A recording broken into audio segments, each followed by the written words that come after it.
So once we decided to finally make that move back to Dubai from London, I remember I had a lot of mixed feelings. I was excited, I was anxious at the same time. I love Dubai. Dubai is my home country. It's where I was born.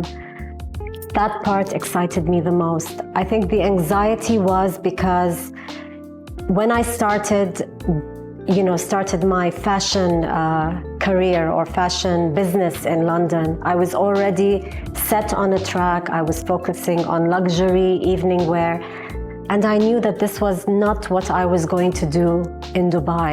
And there were so many reasons for that. And this is where the change comes in, and this is where understanding your environment and being ready to adapt is extremely important. So Dubai, in my opinion, has always been a hub for fashion at its best. It's always, for me, represented the capital of couture. I grew up, there were ateliers everywhere. There were seamstresses, there were ordinary, very talented people, designers, working in tailoring shops and doing the most exquisite gowns. The local ladies here in Dubai are very high fashion, and when they have their weddings or their gatherings, I mean, they are the epitome of couture. They really, really know how to dress. They understand fabrics, they understand luxury, and they always did. So I think from that perspective, growing up in that kind of an environment, I felt that this was not what I wanted to do. It was already saturated. It involved too many things which I would have needed to be able to jump on that ladder, and I just don't think it was the right time. It wasn't what I wanted to do. There wasn't a niche in that industry or in that category, luxury, for me to be doing that here in Dubai. There's a collector in all of us. And when I was little, I used to love collecting stamps, coins. I used to love collecting stickers. I would have albums and albums of them. And as I got older, obviously, the things I became interested in changed. So I found myself loving accessories. I used to love collecting vintage necklaces and bracelets and scarves and sunglasses and anything that was an accessory. And it was just a question of time where I started realizing the importance of accessories in styling an outfit. For me, I think it's the key point.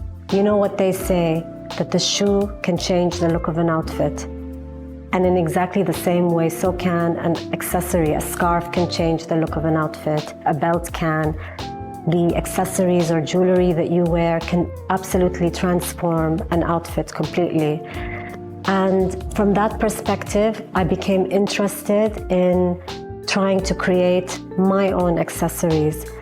And this is where I started experimenting, and the idea of hand-embroidered collars and belts was born in this way. So we started experimenting, and I would do these embroidered collars. Actually, I'm wearing one today. And actually, all that you really do, it's you slip it on over an outfit. And I want to show you here, I have it today, the matching belt.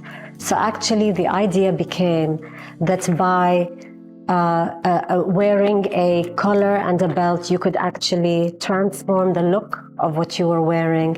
You could upgrade it, or you could take it from a very casual look to a more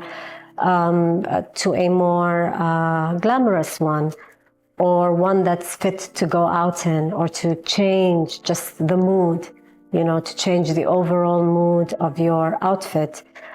This was a very exciting period for me, and I went all out. So we started creating different embroideries using different stones and materials.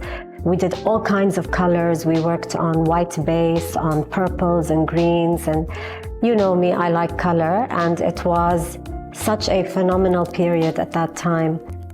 I started obviously participating in luxury events. I took them into exhibitions and pop-ups, and it was very well received, and I had an incredible audience at the time.